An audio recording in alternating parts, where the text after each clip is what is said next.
Welcome to Crafty Polyglot, the monthly podcast where language meets creativity. Each month, we sit down with leading voices and innovators in language education, from renowned educators to pioneers shaping the future of multilingual learning. Together, we explore the art, the science, and the passion behind mastering languages, uncovering the strategies and stories that inspire learners and educators around the globe. Whether you're a teacher, a student, or simply a language enthusiast, Crafty Polyglot is your gateway to fresh insights, practical tips, and meaningful conversations that celebrate the vibrant world of languages. Join us on this journey, because in every language, there's a new world to discover. Welcome to the second episode of the Crafty Polyglot, where we provide information and insights about language immersion, language learning in general, with selected experts from the field. I am Dr. Felicia EYBL, member of the Horse Education Group Board.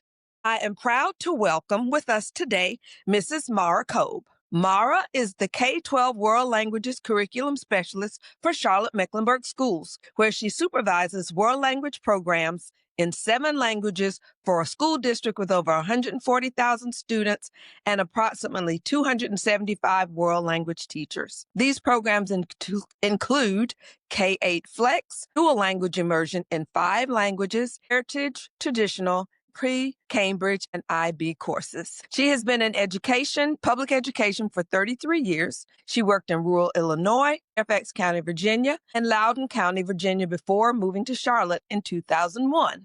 She has served on the board of the Foreign Language Association of North Carolina and was named as a Flank Honorary Life Member in 2014. She often presents at Flank, Skolt, ACTFL, and many other regional, state, and local workshops, and was the recipient of the 2020 Skolt Leadership Award. She serves on state-level advisory teams throughout North Carolina, and she also serves at the national level as a member of the ACTFL Task Force on Interculturality and is chairperson of the ACTFL Global Engagement Initiative Award Committee. She has served with other notables such as Debbie Callahan-Dingle, Jen Carson, Thomas Sauer, and Alyssa Villarreal. She is one of the co-authors of NADSFL's Principles of Effective World Language Programs. Welcome, Mara. We are so happy that you are joining us. Thank you so much for having me. Well, great. So let's jump right in. Why do you believe learning multiple languages is so important? That is I've dedicated my entire career to this. And I fostered it with my son as well. So I believe that we need to be able to interact with everybody around us. Learning languages, yes, you can speak the language, but it's also learning about the cultural practices and perspectives and being able to effectively interact with people who are not from the same background that you are. And it makes us better, smarter, and just helps us create that intercultural competence that we really need. Absolutely. Absolutely. Thank you. Can you provide a brief history of dual language immersion in CMS and describe the differences in the programs? So it started when Superintendent John Murphy decided we were going to have some language programs back in the early 90s. And we started with German Immersion was our very first program in Charlotte Mecklenburg Schools. We added Spanish two-way at Collinswood, which became the first two-way program, but not the first Spanish immersion program. That actually happened in Guilford County. And then we added French and Japanese. And then we merged the programs and we created a K-12 pathway for them, which included West Mecklenburg High School. The programs all merged into a K-8 program at Smith Language Academy with French, German, Japanese. Eventually Chinese was added. Collinswood and then Oaklawn became K-8 Spanish programs along the way. And we've since added Charlotte East Language Academy as a third K-8 Spanish two-way program. We have 2 other programs that are non-magnet that have added dual language two-way programs for Spanish in their K-5 schools. So one is at Huntingtown Farms IB. The other one is at Winterfield Elementary. That first cohort at Winterfield's in 4th grade. We briefly had a program at Starmount, but unfortunately that one faded away. We have ensured that our K-12 pathways continue. Unfortunately, West Mech's program shifted to North Mech, which was fostering a great IB program. It was a good match. And of course, we've had the South Mech program serving the south half of our county for many years. Dr. Furr was very involved in that.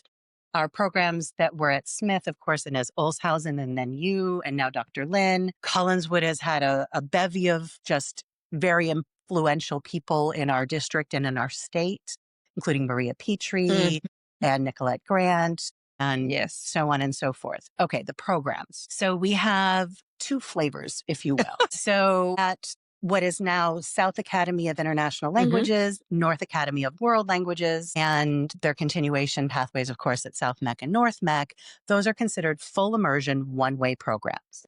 So those are the ones in Chinese, French, German, and Japanese. Most of the students do not speak that language at home. Right. So for K2, the primary focus is teaching almost all the content entirely in the language. In Chinese and Japanese, we do add a little bit of English basic skills because the writing systems are so different. And then starting in third grade, we start to shift to add a little bit more English language instruction while still continuing as much of the content in those languages through fifth grade. 6 through 8, we have language continuation, same with 9, 12, and I can speak to that in more detail later. So then we have our Collinswood, Oaklawn, Charlotte East, Huntingtown Farms, and Winterfield two-way Spanish programs. Those specifically and intentionally serve our multilingual learners who speak Spanish at home. So the intention is that at least 50% of those students should be Spanish speakers at home. The other 50% speak whatever at home. And so in kindergartens, almost 100% in Spanish, just to level set across the board. And then from 1st through 8th grade, they have Spanish literacy, math in Spanish, science in Spanish, English and social studies, and some of their special area courses are in English. And then, of course, they have the continuation option at South Mech and North Mech as well. That's a great sort of brief history of language immersion in Charlotte. Thank you. So what have you seen over the years as some of the successes of the program? Then we'll get to the struggles. We always celebrate the successes That's right. first. Celebrate That's the successes. correct. So the fact that our programs were so successful that the parents were begging to expand, that is huge. There was a big push that eventually gave us the option through bonds and so on for Charlotte East to open, and then for North Academy of World Languages to open, to expand all of the successes that had started at Bruns Avenue through Smith and then Waddell and now Sale, to give it a sister school. That expansion started, unfortunately, while we were still in COVID times, but has been very successful.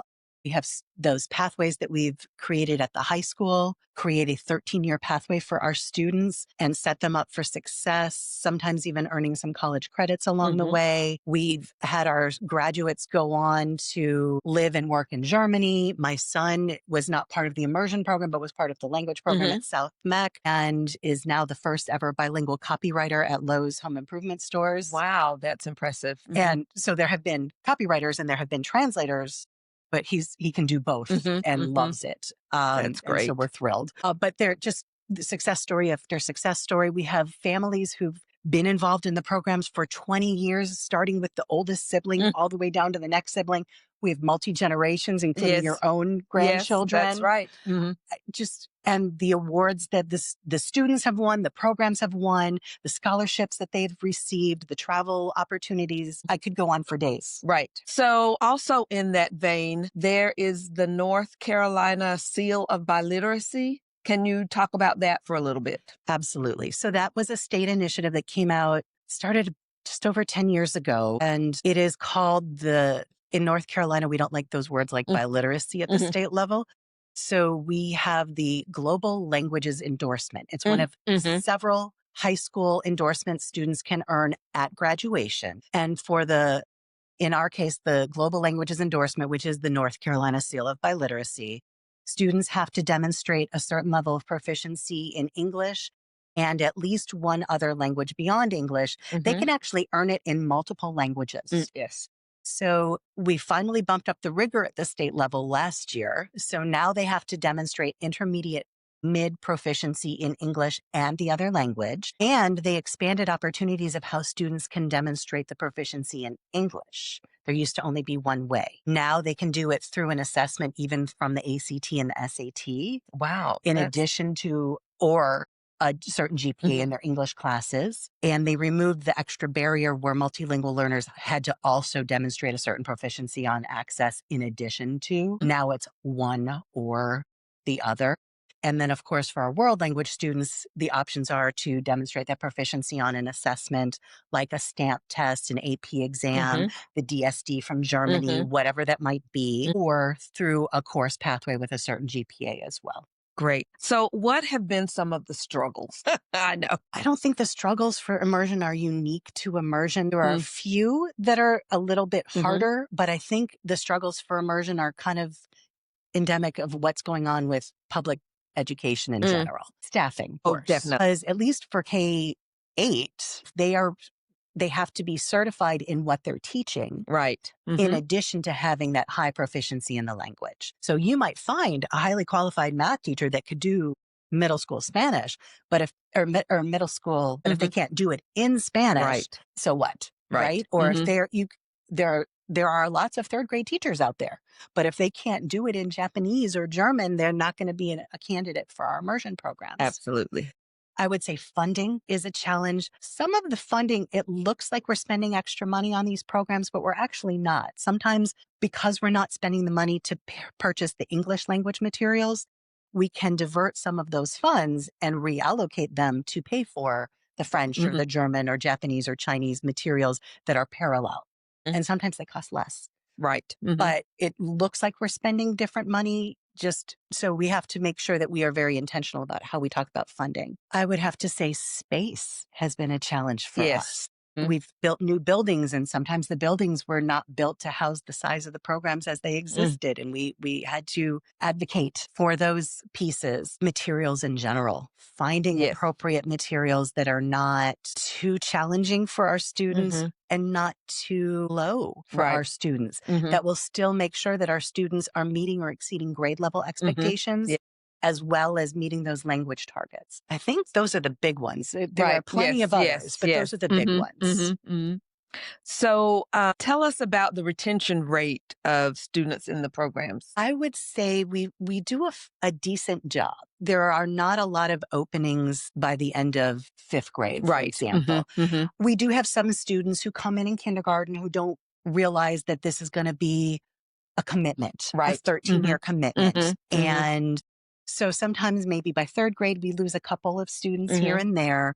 By fifth grade, we might lose some more because the sports become a priority for middle school. And with the way our magnet situation is, they may not be able to play the sports they want to and be competitive. So they may go back to their home schools at middle school. We have some students who don't stay all the way through 12th grade because they might be more interested in another opportunity like the arts or some of our middle or early college opportunities. But overall, they're not dropping like flies. There's a few here and there. What that does, though, is that creates some space for some new students to come in sixth grade or enter our programs in ninth grade who are joining us as a new language student, but are highly motivated to take that pathway through 12th grade. And I think it's interesting also that you mentioned the 13-year commitment. I think most parents really do not see that or think about that when they enroll their child in kindergarten, even in a regular program, that it is a 13-year commitment. Yes, that's very important. How do you see diversity in the DLI programs? So it's interesting because we have a couple of factors at play. So number one, the parents have to be engaged enough to pursue these opportunities. Our magnet office for several years was making some intentional decisions around the socioeconomic levels to try to make sure that there was representation across all groups and was doing a good job. We've had some shifts. I'm not sure how the lottery is currently calculating those levels. We have sibling guarantees in place. And so again, like I mentioned, there are some families where the siblings are there for 20 years. And if you have enough families that have the siblings coming in, that may also be a factor that impacts how diverse the population is for those grade levels. But we do have some diversity, especially we cross all levels of what language might be spoken at home and so on. Obviously, in our two-way programs, we are specifically targeting to include students who speak Spanish at home for at least half of those places, I would say they're fairly diverse. Some schools have a little bit more diversity than others based on where it's located, if transportation is available.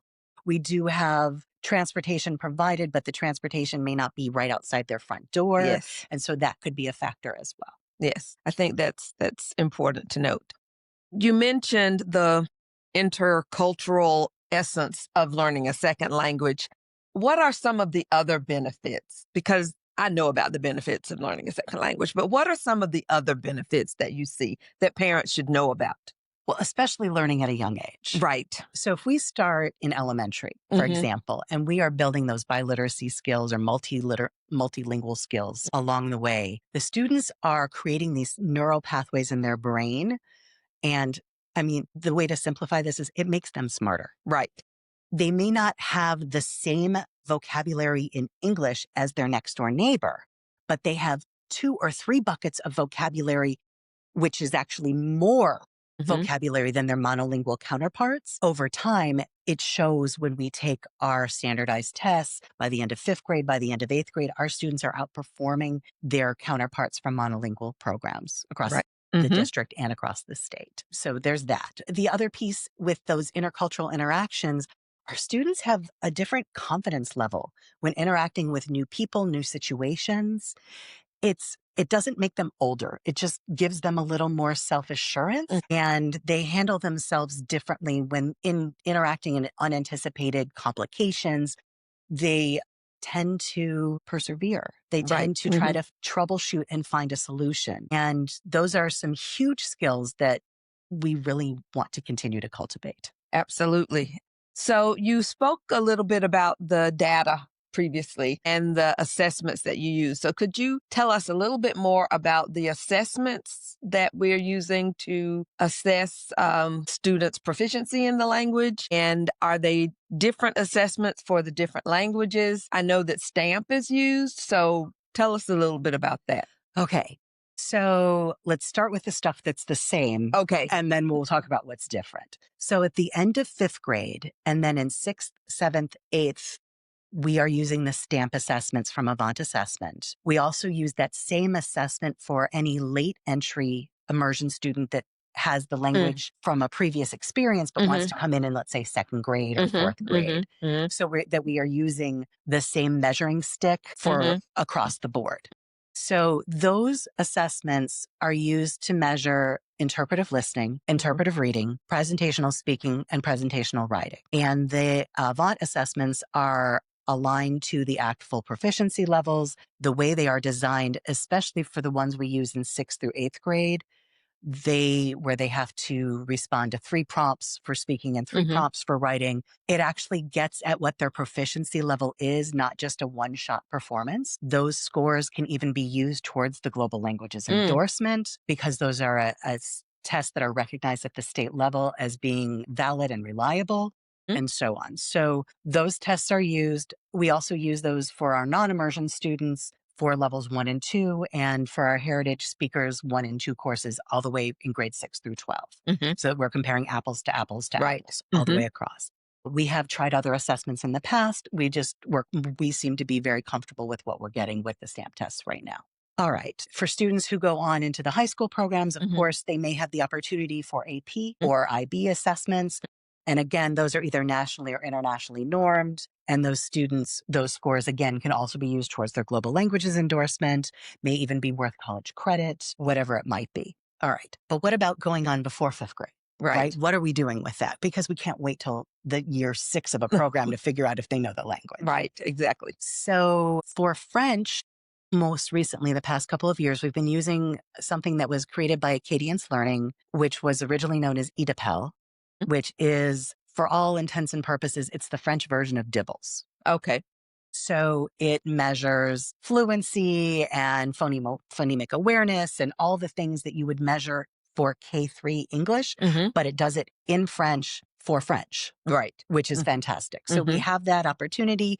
It's normed and against other French-speaking students who are native, as well as those who are learning it in immersion programs, and we can compare to Yes. both sets of those groups, Mhm. which is great. So that's for French, we have that in place. For German, we've been using something called eKids, which not only provides the progress monitoring assessments, it provides some additional intervention resources. Oh, that's good. Mhm. And reading comprehension on other pieces. They're incorporating some AI pieces to really be able to differentiate for Mhm. individual students. And that is something that we like using across the Oh, board. that's great. And we are not just using that for K3, we're using that actually for K8 German in our at Null and Sale, which is great. For Mandarin, for K8, also in those programs, we're using something called Level Learning. And again, for Chinese, it has the progress monitoring, it has the reading comprehension, it has the writing skills, it also has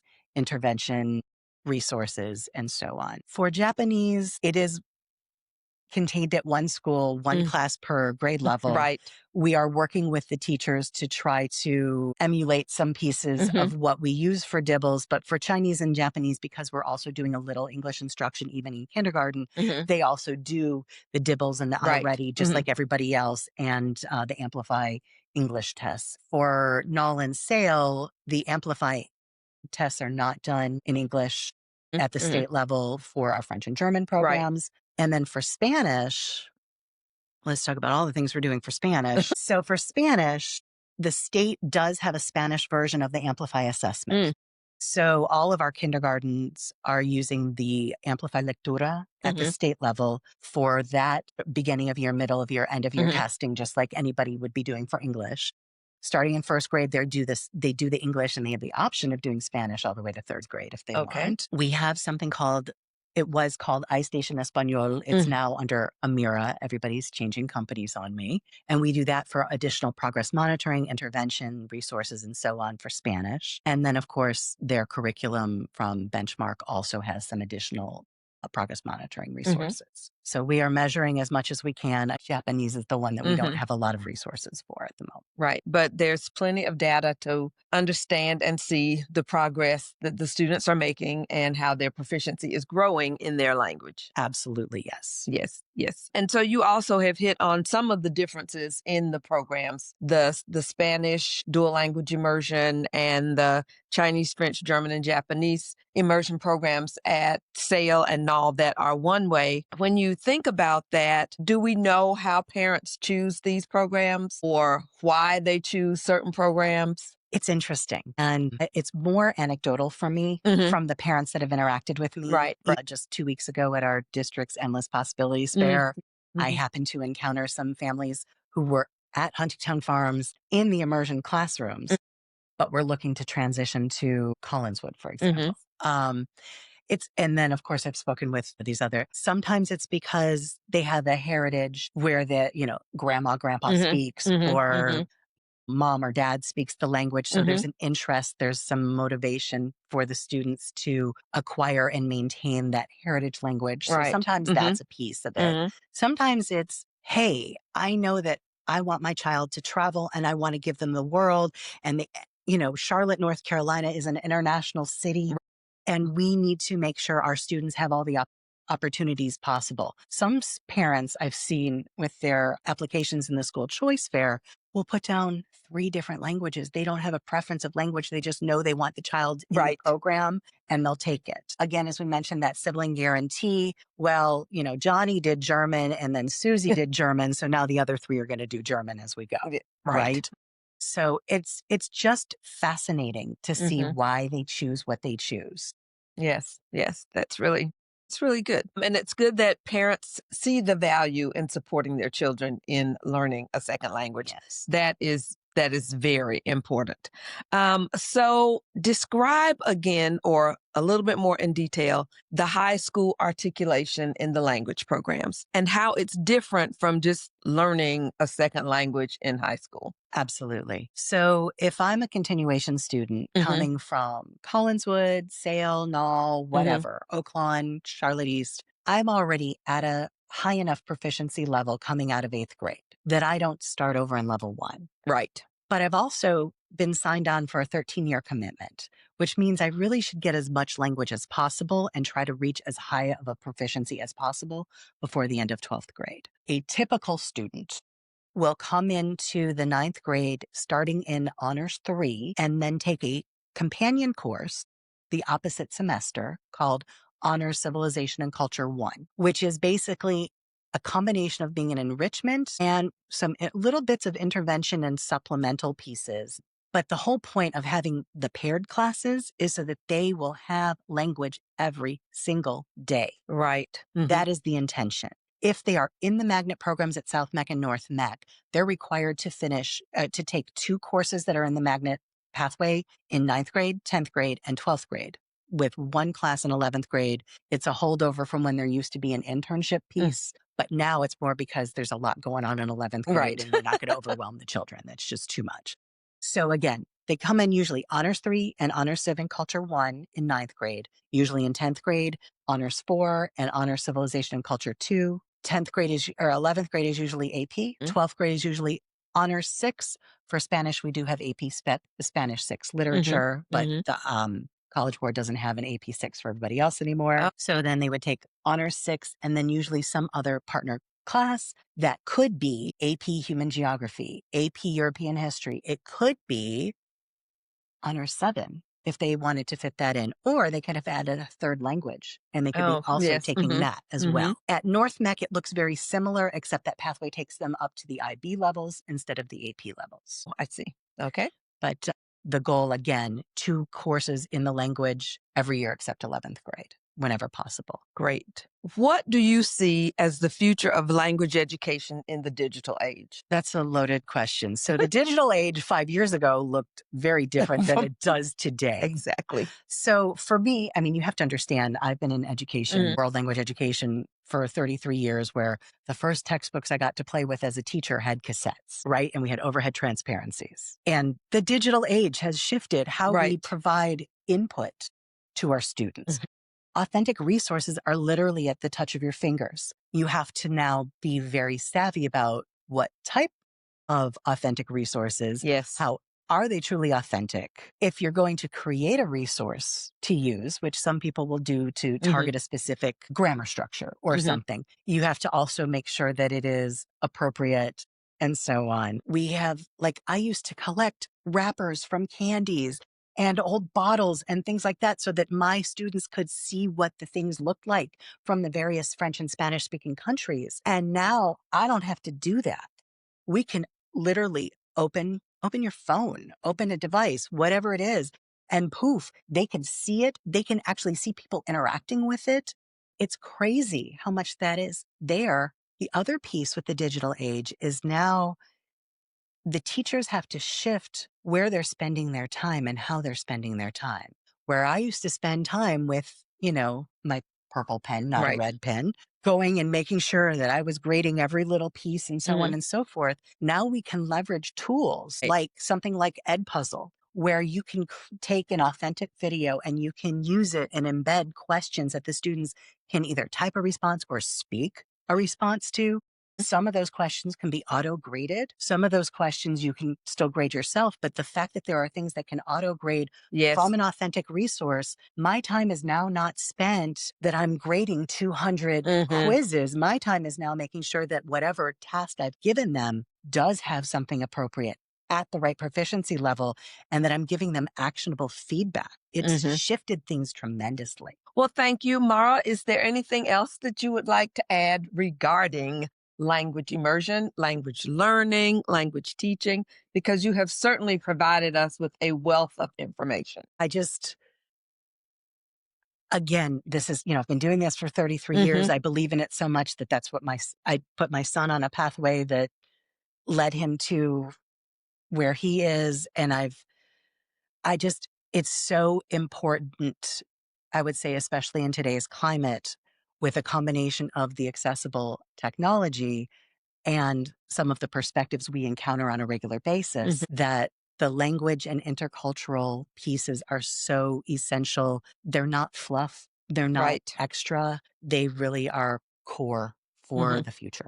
Well, thank you very much. We appreciate you joining us today on our Crafty Polyglot podcast. Thank you for having me.